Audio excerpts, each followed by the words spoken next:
footage from today being about 9 o'clock in the morning and not 2 AM where we're meant to start our summit attempt.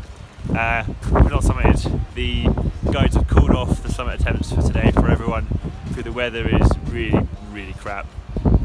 Just high winds and lots of rain. It's less so now, but at 2 o'clock in the morning it was horrible.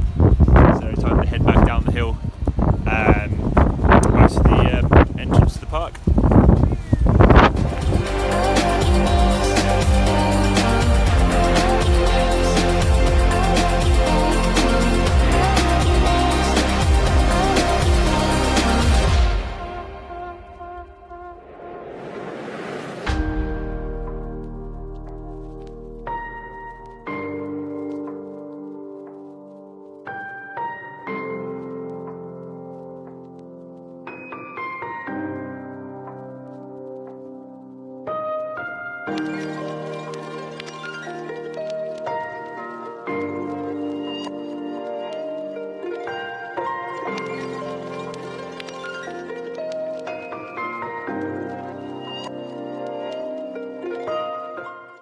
Well, we've made it back down to the bottom of Mount Kinabalu.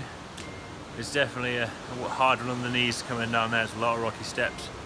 Now time to go get to accommodation for the night.